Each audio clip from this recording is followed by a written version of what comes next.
ജർമ്മനിയിലെ ക്രെഫെൽഡിൽ കാലത്തെ അതിജീവിച്ചു നിൽക്കുന്ന ഒരു ചരിത്ര വിസ്മയത്തിലേക്കാണ് നമ്മൾ ഇന്ന് പോകുന്നത്. ബെർഗ്ലിൻ. ഏകദേശം 800 വർഷത്തെ പഴക്കമുള്ള ഈ ജലകോട്ട വെറുമൊരു കെട്ടിടമല്ല, മറിച്ച് ചരിത്രത്തിലെ യുദ്ധങ്ങളുടെയും പ്രതാപത്തിന്റെയും മൂകസാക്ഷിയാണ്. പകലത്തെ വെളിച്ചത്തിൽ ഇതൊരു മനോഹരമായ കൊട്ടാരമാണെന്ന് തോന്നാമെങ്കിലും ഇവിടുത്തെ ഓരോ കല്ലിനും പറയാൻ ഓരോ കഥകളുണ്ട്.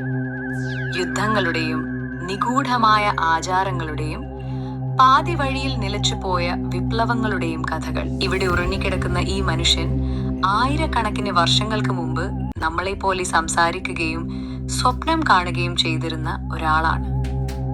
കുരിശ് യുദ്ധത്തിന് പോയി തിരിച്ചു വന്ന ആ ധീരൻ തന്റെ മണ്ണിൽ അന്ത്യവിശ്രമം കൊള്ളുന്നു. താൻ പടുത്തുയർത്തിയ ഈ കോട്ട തന്നെ നൂറ്റാണ്ടുകൾക്കിപ്പുറം തന്റെ സ്മാരകമായി മാറുമെന്ന് അദ്ദേഹം ഒരിക്കലും കരുതിയിട്ടുണ്ടാകില്ല. ഇടനാഴികളിലൂടെ നടക്കുമ്പോൾ എവിടെയോ നിങ്ങളെ നിരീക്ഷിക്കുന്ന കണ്ണുകളുണ്ടെന്ന് തോന്നിയാൽ അത്ഭുതപ്പെടാനില്ല. നിഗൂഢതകൾ അവസാനിക്കുന്നില്ല.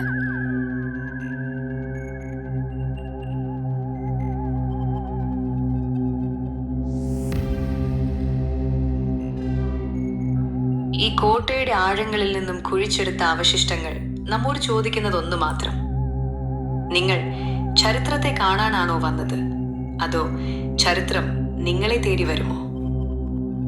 ഈ 12-ാം നൂറ്റാണ്ടിലാണ് ഇതിന്റെ തുടക്കം. ഓട്ടോ വോൺ ലിൻ എന്ന പ്രഭുവാണ് ഈ കോട്ടയുടെ ആദ്യകാല ഉടമസ്ഥൻ. അദ്ദേഹം കുരിശ് യുദ്ധത്തിന് പോയപ്പോൾ ലഭിച്ച അനുഭവങ്ങളാണ് ഈ കോട്ടയെ പിന്നീട് ഒരു വലിയ സംരക്ഷണ കവചമായി മാറ്റാൻ അദ്ദേഹത്തെ പ്രേരിപ്പിച്ചത്. 1704 സ്പാനിഷ് സക്സഷൻ യുദ്ധകാലത്ത് ഈ കോട്ട പൂർണ്ണമായും കത്തിനശിച്ചു. നൂറ്റാണ്ടുകളോളം തകർന്നു കിടന്ന ഈ കോട്ടയെ 1920കളിൽ ക്രെഫെൽഡ് നഗരം ഏറ്റെടുത്ത് പുനരുദ്ധരിക്കുകയായിരുന്നു. ഇന്ന് ഇവിടെ സമാധാനപൂർണമായ ഒരു അന്തരീക്ഷമാണ്. എല്ലാ വർഷവും പെന്റിക്കോസ്റ്റ് സമയത്ത് നടക്കുന്ന ഫ്ലാക്സ് മാർക്കറ്റ് എന്ന കരകൗശല മേള കാണാൻ ആയിരക്കണക്കിന് ആളുകൾ എത്താറുണ്ട്. അതൊരു വലിയ ആഘോഷമാണ്.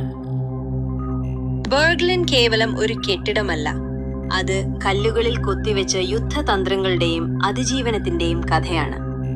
മധ്യകാലഘട്ടത്തിലെ പ്രതിരോധ കോട്ടകളിൽ ഇന്നും വിസ്മയമായി നിൽക്കുന്ന ഈ കോട്ടയുടെ ഉള്ളറകളിലേക്ക് നമുക്കൊന്ന് കണ്ണോടിക്കാം. 12-ാം നൂറ്റാണ്ടിലാണ് ഇതിന്റെ നിർമ്മാണം തുടങ്ങുന്നത്. തുടക്കത്തിൽ ഇതൊരു വെറും ഗോപുരമായിരുന്നെങ്കിലും പിന്നീട് കാലത്തിനനുസരിച്ച് ഒരു അജേയമായ കോട്ടയായി മാറി. ഈ കോട്ടയുടെ ആകൃതി ശ്രദ്ധിച്ചാൽ മനസ്സിലാകും, അത് അഷ്ടഭുജാകൃതിയിലുള്ള സംരക്ഷണ ഭിത്തികളാൽ ചുറ്റപ്പെട്ടതാണ്. ശത്രുക്കൾ എങ്ങോട്ട് തിരിഞ്ഞാലും കോട്ടയ്ക്കകത്തുള്ളവർക്ക് അവരെ കാണാൻ സാധിക്കുമായിരുന്നു. ശത്രുക്കൾക്ക് ഈ കോട്ട അത്ര പെട്ടെന്ന് കീഴടക്കാൻ കഴിയില്ലായിരുന്നു. അതിന് പ്രധാന കാരണം കോട്ടയ്ക്ക് ചുറ്റുമുള്ള വീതിയേറിയ ജലകിടങ്ങുകളാണ്. കോട്ടയ്ക്ക് ചുറ്റും ഒന്നല്ല 2 കിടങ്ങുകൾ ഉണ്ടായിരുന്നു.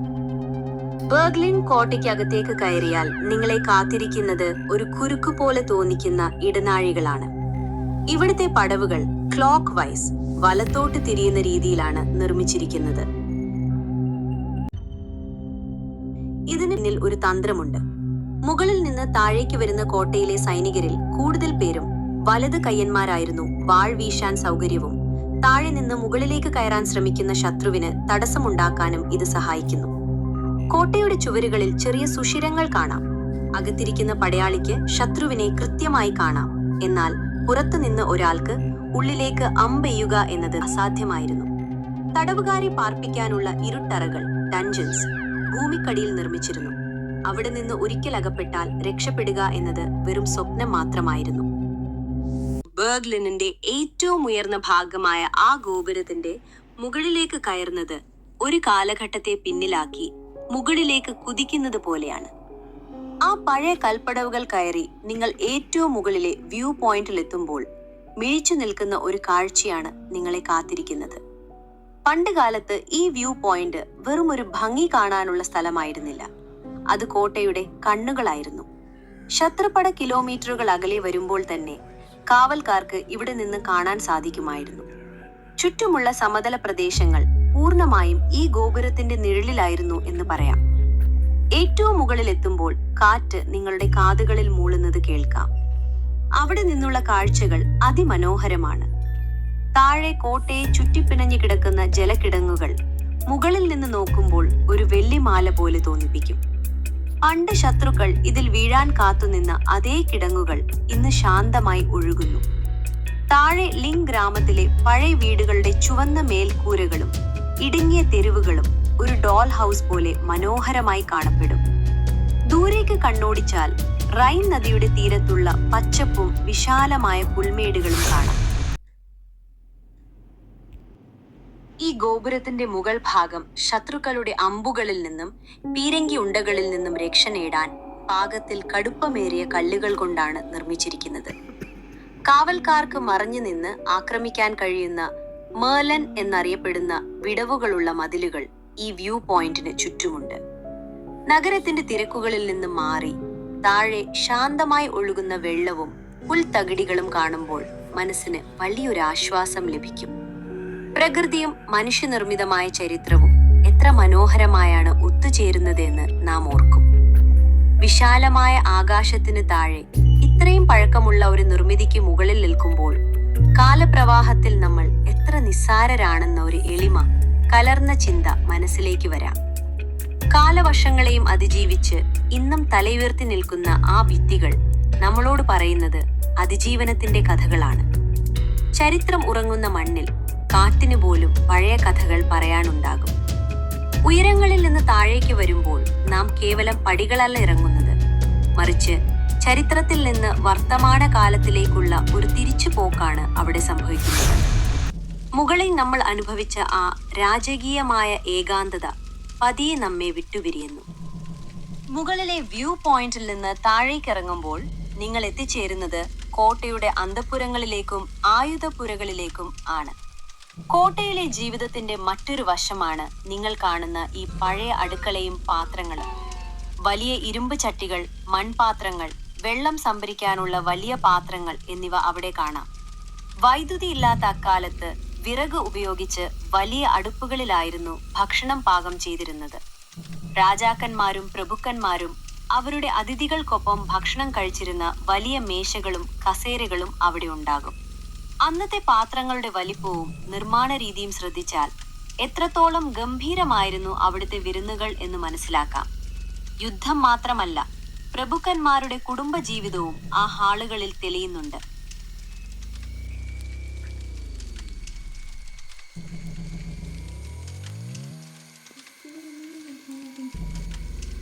നിങ്ങൾ ചിത്രത്തിൽ കാണുന്ന ഹാൾ കോട്ടയിലെ പ്രധാനപ്പെട്ട നൈറ്റ്സ് ഹാളാണ്. നിലവിലിത് കച്ചേരികൾക്കും മറ്റ് സാംസ്കാരിക പരിപാടികൾക്കും ഉപയോഗിക്കുന്നു. ഭിത്തിയിലെ ചിത്രങ്ങൾ. ഈ ഭിത്തികളിൽ കാണുന്നത് വെറും പെയിന്റിങ്ങുകളല്ല, മറിച്ച് കൈകൊണ്ട് നെയ്തെടുത്ത ഗോബ്ലിൻ ടാപ്പസ്ട്രികളാണ്. 16-ാം നൂറ്റാണ്ടിലെയും മറ്റും കഥകളോ അല്ലെങ്കിൽ നായാട്ടു രംഗങ്ങളോ ആണ് ഇവയിൽ പലപ്പോഴും ചിത്രീകരിക്കാറുള്ളത്. പിയാനോകൾ. ബെർഗ്ലിൻ കോട്ട സംഗീതത്തിന് വലിയ പ്രാധാന്യം നൽകുന്നുണ്ട്. ഇവിടെയുള്ള പിയാനോകളിൽ പലതും ചരിത്രപരമായ പ്രാധാന്യമുള്ളവയാണ്, പ്രത്യേകിച്ച് പഴയകാലത്തെ ഫോർട്ട് പിയാനോകൾ.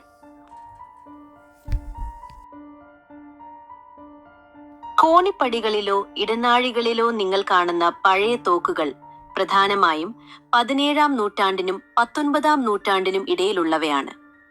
കോട്ട ആക്രമണങ്ങളിൽ നിന്നും സംരക്ഷിക്കാൻ സൈനികർ ഉപയോഗിച്ചിരുന്ന വലിയ തോക്കുകളും വേട്ടയാടാൻ ഉപയോഗിച്ചിരുന്ന പ്രത്യേകതരം തോക്കുകളും ഈ ശേഖരത്തിലുണ്ട്.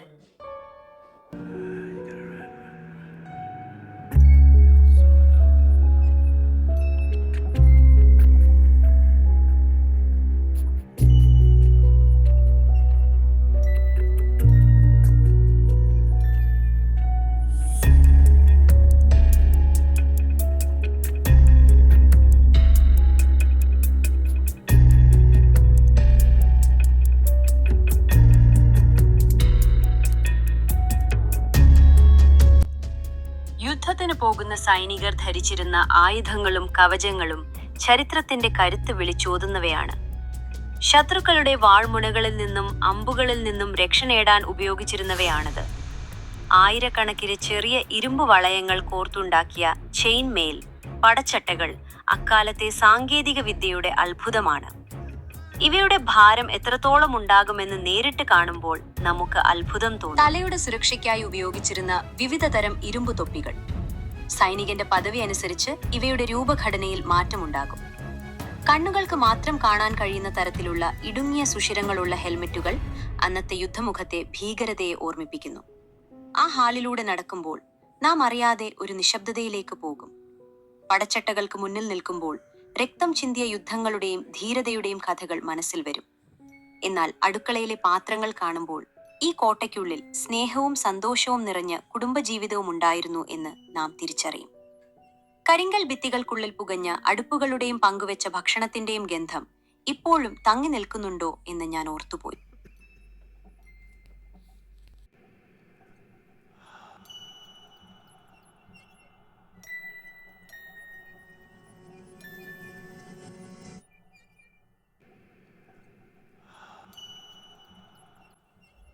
കോട്ടയുടെ മധ്യകാല ചരിത്രത്തിലേക്ക് നമ്മെ കൂട്ടിക്കൊണ്ടുപോകുന്ന ഒരു പൂർണ്ണകായ പടയാളി.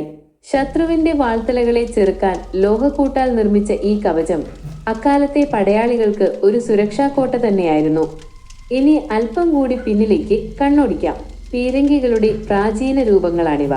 ഉറപ്പുള്ള മരത്തടികളിൽ താങ്ങു നൽകിയ നിലയിൽ കാണപ്പെടുന്ന ഇവയോടൊപ്പം അന്നത്തെ കാലത്ത് ശത്രുപാളയങ്ങളെ വിറപ്പിച്ച ആ പീരങ്കി ഉണ്ടകളും കാണാം.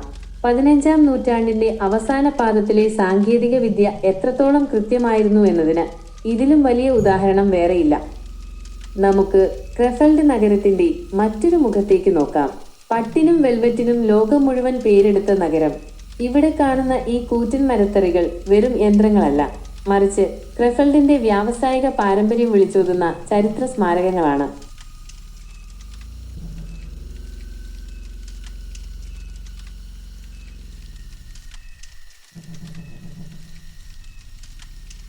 ആരാണ് ഈ ഓട്ടോ ഫോൺ ലിൻ? ഇദ്ദേഹം ലിൻ കോട്ടയുടെ സ്ഥാപകനായി കരുതപ്പെടുന്ന ഒരു മധ്യകാല പ്രഭുവാണ്. ഏകദേശം 1150 ജനിച്ച ഇദ്ദേഹം 1219 അന്തരിച്ചു. ഇദ്ദേഹം വിശുദ്ധ റോമൻ ചക്രവർത്തിമാരായ ഫ്രെഡറിക് ബാർബറോസ്, ഹെൻറി ആറാമൻ എന്നിവരുടെ കീഴിൽ സേവനമനുഷ്ഠിച്ചിട്ടുണ്ട്. ഒരു പ്രഭു എന്ന നിലയിൽ വലിയ സ്വാധീനമുള്ള വ്യക്തിയായിരുന്നു ഇദ്ദേഹം. ലിൻ എന്ന സ്ഥലത്ത് ഒരു ചെറിയ കോട്ട നിർമ്മിക്കുകയും ആ പ്രദേശം ഒരു പ്രധാന കേന്ദ്രമാക്കി മാറ്റുകയും ചെയ്തത് ഇദ്ദേഹമാണ്. 1980-കളിൽ ലിൻ കോട്ടയിലെ സെയിന്റ് അൽഡെഗൻഡസ് ചർച്ച് നടത്തിയ ഖനനത്തിലാണ് ഇദ്ദേഹത്തിന്റെ ശവകുടീരം കണ്ടെത്തിയത്. ബർഗ്ലിൻ കോട്ടയിലൂടെയുള്ള ഈ യാത്ര കേവലം പഴയ കല്ലുകളും കവചങ്ങളും കാണലല്ല, മറിച്ച് നൂറ്റാണ്ടുകൾക്ക് പിന്നിലെ ജർമ്മൻ ചരിത്രത്തിലേക്കും സംസ്കാരത്തിലേക്കുമുള്ള ഒരു തിരിച്ചുപോക്കാണ്. വിദേശിയായ എനിക്ക് ഈ നാടിന്റെ ഹൃദയമിടിപ്പ് അറിയാൻ ഈ ചരിത്ര കാഴ്ചകൾ വലിയൊരു പ്രചോദനമാണ്. ചരിത്രമുറങ്ങുന്ന ഇത്തരം ഇടങ്ങൾ സന്ദർശിക്കുന്നത് നമ്മൾ ജീവിക്കുന്ന നാടിനെ കൂടുതൽ സ്നേഹിക്കാൻ നമ്മളെ പഠിപ്പിക്കുന്നു. ഈ വീഡിയോ നിങ്ങൾക്ക് ഇഷ്ടപ്പെട്ടുവെന്ന് കരുതുന്നു. അടുത്തൊരു യാത്രയുമായി വീണ്ടും കാണാം.